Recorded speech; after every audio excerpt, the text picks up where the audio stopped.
overlaid video podcast for Security Magazine. I'm joined by Tristan, again, head of content for Cyjax, and myself, CISO of Cyjax. Tristan, it's been a while since we got together. Yeah, we've had a little summer break. Yeah. You know, I suppose if Parliament takes a summer recess, why can't we? Yes, and my recess was inflicted by the pandemic. By the government. So yes. Yeah, it's true. Who everyone else, well, except for, I guess, what was it, close to 1 million other people, enjoyed the grand opening day for here in the United Kingdom. However, I did not. No. I spent 7 days figuring out whether or not I had the COVID, right? So, obviously, a lot has happened, and I feel like cyber years are like dog years, that 7 years happen to every 1 year in the real world. We're going to go around the world and look at 4 of the threat actors that are making the news and making the news headlines. Let's start with Russia. You know, bring me up to speed on the latest from your perspective on Russia.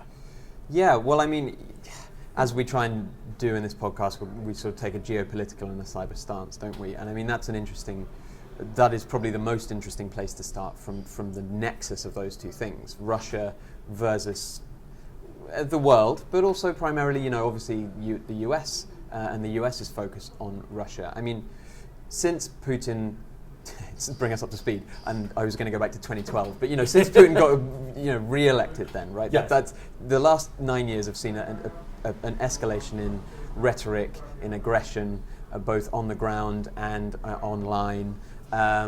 It has been said that maybe we're entering a new sort of Cold War phase, but I think, for various reasons that can't really be defended as a point, and not least because we don't live in a bipolar, world anymore. It's not communism versus capitalism. It's not the US versus Russia and its satellite states. It's like a multipolar world, right? You can't discount China anymore. Really, that's the US's primary economic competitor, and therefore its primary competitor, because money speaks. And so when it comes to Russia, it's a really interesting dialogue. I mean, the two foreign secretaries, Sergei Lavrov and what's-his-face, Blinken, met, I think, in May, and they claimed that they had a very cordial discussion. Putin himself has talked about not wanting to burn bridges. This year he's talked about not wanting to burn bridges. He did, however, say that if other people are intent on burning those bridges, they will retaliate quickly and aggressively. So it's an interesting balancing act, but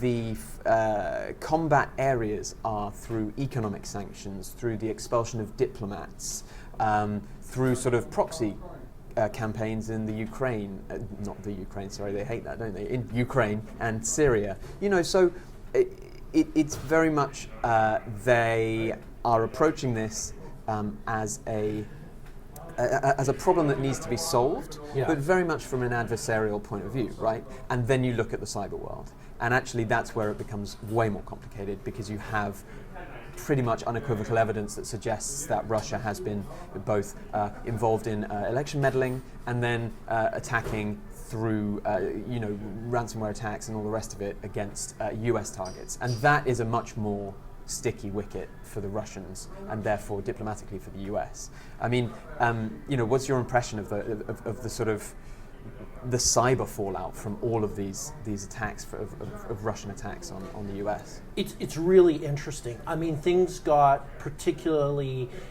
dangerous after the SolarWinds attacks, and there's some follow-on. And when we talk about China on this podcast, we'll get into a little bit around that. But I think for Russia, it's in a delicate situation, like you said. Now, I've seen some recent information, I'm going to call it that because it seems to be somewhat unsubstantiated, but that there was Russian intelligence managed to retrieve the Kaseya key and give it as a gesture of goodwill to the American intelligence services, which then shared it with Kaseya, and Kaseya got that out to their victims. I find that a little bit hard to believe. I think Russia right now would want to be way hands-off and not have any connection to the state because they need plausible deniability. Otherwise, Biden came out on the record and said, hey man, cyber war could lead to real war. And I was like, I don't think we're up to speed on this. I don't think we want to fight with the Russians, in Europe. Yeah. I feel like that's a long way off. But it was a warning. It was warning Sure. rhetoric. My problem with scenarios about the intelligence services and the relationship between Russian organized or cybercrime is that that's a long established fact. Okay, for sure. And sure, in the course of a cyber criminal campaign against the West, and they come across something interesting, or they get access to a particularly sensitive thing, of course they're going to be running back to the intelligence services, right? Because it's kind of a quid pro quo, right? They get some protection from the Russian state, right? Now, conversely, the problem is that they're running rampant right now. We have, I think, come to understand just how vulnerable Western democracy and the G20 industrialized nations that are heavily dependent on the internet for both the economic recovery and the ongoing GDP growth, right? We're very vulnerable. So to be fair, when people talk about cyber war, I don't think they quite understand that the aggressive nations that would participate in a cyber war against us have far little to lose than us. Well, yes, at first glance I suppose that's true, but we're all built into the same global economic system, right? So actually, for very much the same reason that you wouldn't have two hegemonic economic powers like China and the US, duking it out, because that doesn't really serve their best interests.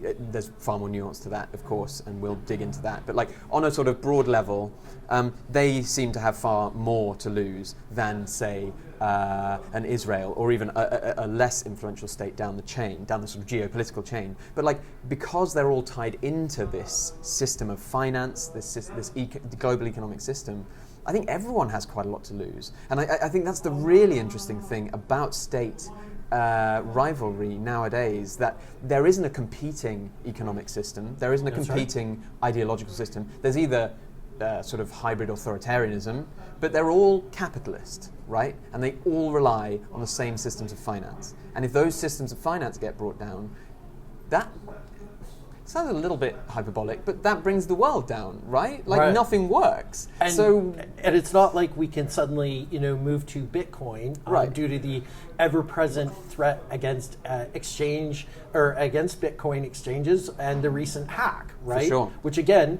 we're not 100% sure what's going on with that one when half of the money or more than half of the money has now been returned because the company asked the hackers they tweeted, right? Yeah, they were please give us back our money. It's oh, okay then. Yeah. But and again, claiming that he had, or that they had always intended to do that, which, again, is not something that we've heard for the first time. People are always saying that. We nicked your data to prove that you had a hole in your defenses, here's your data back. But it's you had our data, so now that's compromised, so how do we know how much you've still got? Is it really deleted? Et cetera, et cetera, et cetera. That from a cyber political perspective is one of the flashpoints. To go back to cryptocurrency, that's also a really interesting one. Even the cryptocurrencies that are weakest are the ones that are underwritten by fiat currencies. Right. Whereas the cryptocurrencies that everyone piles into are the ones that are free of those constraints and can balloon and yo-yo as well. Dramatically from a monetary value. So as you say, I just don't think that's a feasible alternative financial model on which to rely, certainly for countries, and not really for major investors either. But when you see cryptocurrency exchanges being taken down, you do wonder whether it's them actually just trying to sort of exit strategy. Strategy. Let's go to China now and talk about the latest situations that are evolving. I think that after the audacious hack of Microsoft, which, they won't say this, but I'm going to sort of go a bit conspiracy theory here. When Microsoft said no, they didn't get access to the source code, and then they turned around and said yes, they actually did get access to the source code. And it happened to be Microsoft Exchange, and then a whole bunch of 0 days came out for Microsoft Exchange. And then, very interestingly, I'd love to draw a line between print spooler vulnerabilities that we saw way back in the Stuxnet days to the current situation with print spoolers and them being exploited, by ransomware gangs apparently as a lateral movement technique to drop ransomware. So China has not earned the wrath of the United States in the same sense that Russia has. Yeah. But one could argue that China has done more economic damage through these types of attacks and through these type of targeted espionage operations than Russia.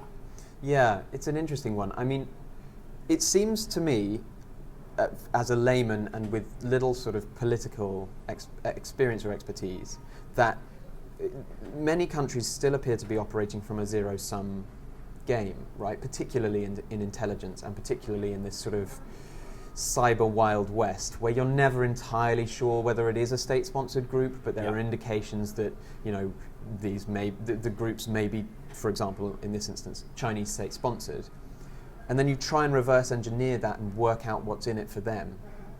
And apart from IP, where they're able, as we know, to build their own planes on the cheap, to build their own, etc., everything on the cheap.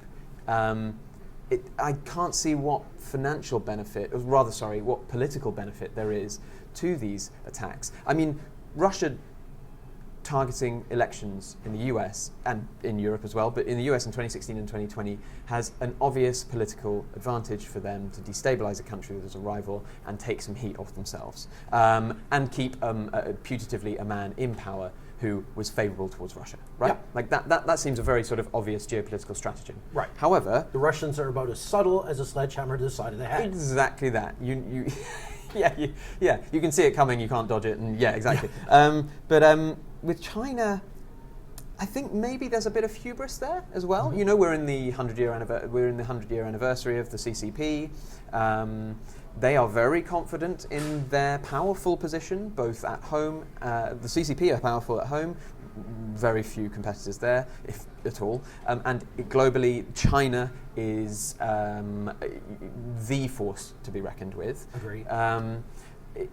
Therefore, I think they feel certainly able to get away with an awful lot more than maybe even Russia would, and certainly other countries that we're going to get onto later, your Irans, your North Koreas.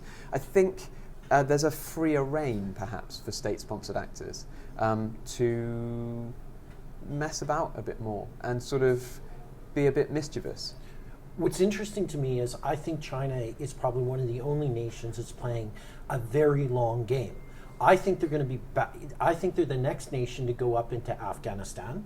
I think they're going to continue their road and belt mission across Afghanistan, and they will be absolutely ruthless, as they've proven, on time and time again, especially in Africa, with the negotiations. The negotiations will be something like, we are going to put troops in your country, we will pay you not to attack us, and then when you don't attack us, we will provide you with jobs and economy. I think they're the only nation that's going to be able to reach out to the Taliban when the Taliban basically is now the new government in Afghanistan, because any credible defense has left. But I find it interesting that China, as you know, is prosecuting the Uyghur people. So I'm wondering about whether or not the Taliban will view the Chinese as opportunity, or if they will react the way they reacted to the Western nations. Yeah, but I mean, here's the thing, and it probably won't surprise. China is the big bad. I get that, but equally, they're going about setting up a sort of position of global power in a more open way, you could say, in one way, than the US did throughout its years of absolute global hegemony in the sort of, the interwar period, not the interwar period, sorry, the post-Second World War period up to about the end of the 20th century, by destabilizing administrations that didn't like, sending in, people in masks and setting up revolution, but in a very hands-off way.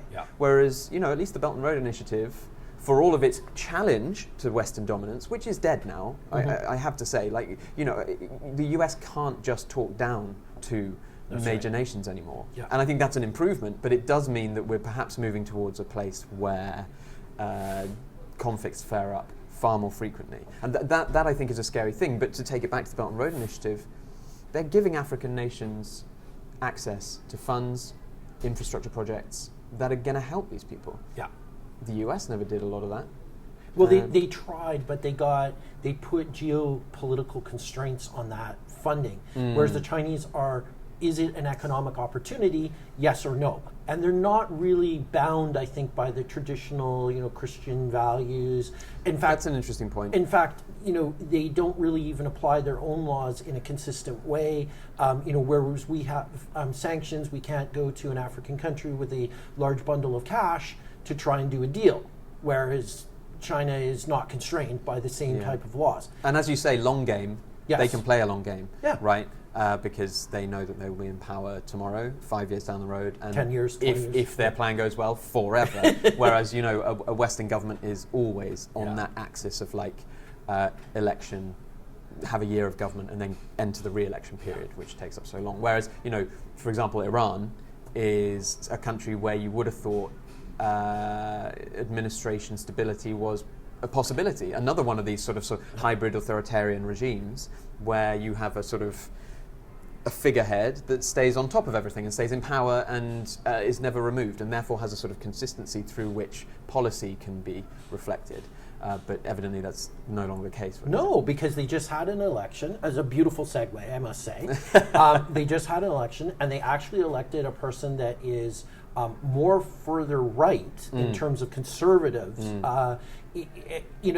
And we've seen Iran be a bit protagonist. There was the drone attack on shipping. They're obviously backing their regional proxies as well. What I found interesting, and I had a great discussion with Philip Ingram around this, is I loved that podcast. I'm coming from the perspective that I think Iran is constrained. I think if Iran comes out of the box, it would be catastrophic. Now, I think that Iran, and rightly so, I think has been targeted by the United States, and the United States has been somewhat unreasonable in terms of negotiating a tit-for-tat arrangement of stop your nuclear program, allow inspectors, and we'll pull off the sanctions. Iran's position is we need the sanctions to go away, and then we'll stop our nuclear development, etc. So I feel like they're almost intractable in a lot of ways, and there needs to be almost a neutral third party come in and try and get these people to the table. It didn't help, did it, that Trump didn't renew the agreement? The nuclear agreement. I mean, that, when these things are successfully negotiated over years with aggressive nations that are understandably looking out for themselves, but aren't, less likely to acquiesce to US demands just because it's the US. And, I get that too, but when those things are so fundamentally undermined, then it isolates Iran even further, I think, because as you say, it's that they want the opposite to happen, sanctions removed, then nuclear sort of disengagement. Yeah. And we were in a position where dialogue was happening, and they had agreed to something that was essentially what everyone really wanted and needed, both on the sort of Middle Eastern stage and a more global stage. But I mean, to reflect it back onto the cyber world, Iran's position is a very interesting one. As we know, there's a ton of Iranian threat actors, small groups, all of which seem to be interrelated. The indicators suggest that they share tools, that they share knowledge, sometimes share threat actors as well. And have set up companies within the Iranian structure to give them that arm's length distance from the government. Yeah, which it's a really interesting... But I think if I look at the last 6 to 9 months of activity in Iran, there seems to be a problem with an unnatural amount of things exploding and or setting on fire. Some perhaps cyber related. I think Israel went on the record and said, yes, we did conduct a cyber attack. Yeah. So it seems to me that there's an internal struggle, almost one could say an internal insurgency going on in Iran right now. And I think that's pulling a lot of the cyber threat capability of Iran internally to hunt down these dissidents, to hunt down agents from foreign countries within Iran. Yeah, almost certainly. I mean, they've got a lot of stuff to focus on internally, but that hasn't stopped them in the past not pontificating, sorry, being fairly aggressive externally, or at least trying to be.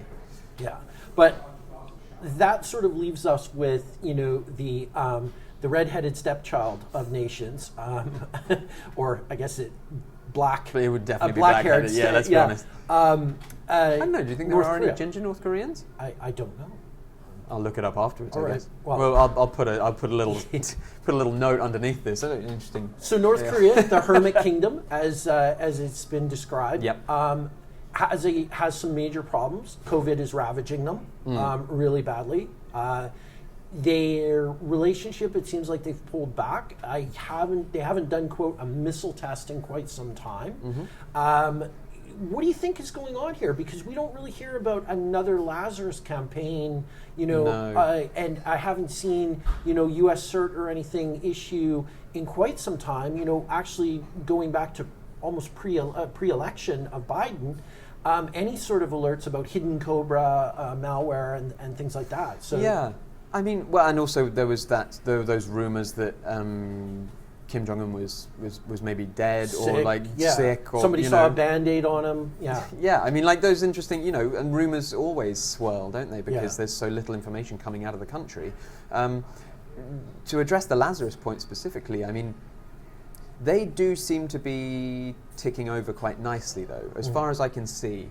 While there haven't been any sort of major revelations of bank heists of the scale of years past, they are nonetheless, I think, one of the most skilled threat groups on the global landscape, and therefore highly likely to be continuing in their attacks against financial targets specifically, because that's really what they're there for, isn't it? To fund the state, to keep this state, which has myriad sanctions against it, going. Well, primarily probably the administration and probably Kim Jong-un specifically. And so I doubt that silence means lack of action. I mean, despite COVID, as we know from our own societies, whilst COVID does ravage populations, there are those that are either asymptomatic or get mildly sick.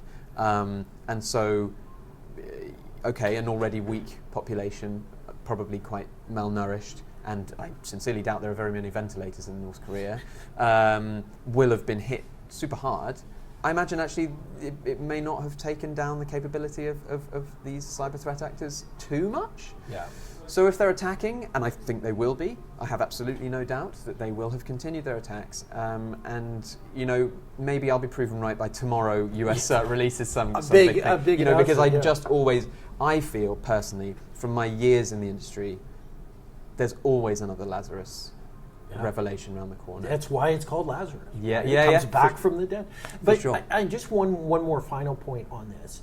I think there is an interesting narrative about the relationship between North Korea and China, and whether or not we can treat North Korea as almost a proxy of China, or if it's marching to its own tune and it has its own agenda. Yeah. And I think it's difficult for us in the West to take a look at those relationships and really discern, is there a plan? Is there, if North Korean actors come across an opportunity, do they hand it to the Chinese? Is there sort of a relationship there? And I think more to follow on that, because North Korea in the past, especially under the right circumstances, gets pretty aggressive. Yeah, for sure. And cyber is really the only place that they can. Yeah, absolutely. They're not going to start a kinetic war, for sure, because that would be mental. Yes.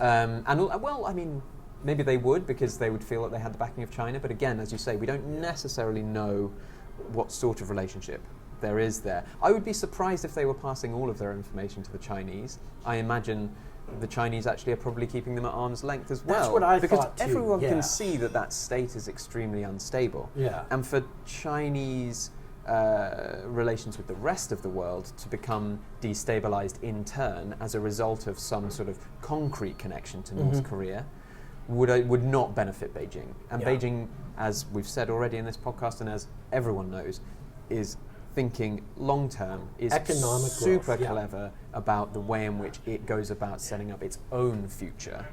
And North Korea, I don't think necessarily needs to figure in that future. Yeah, I agree.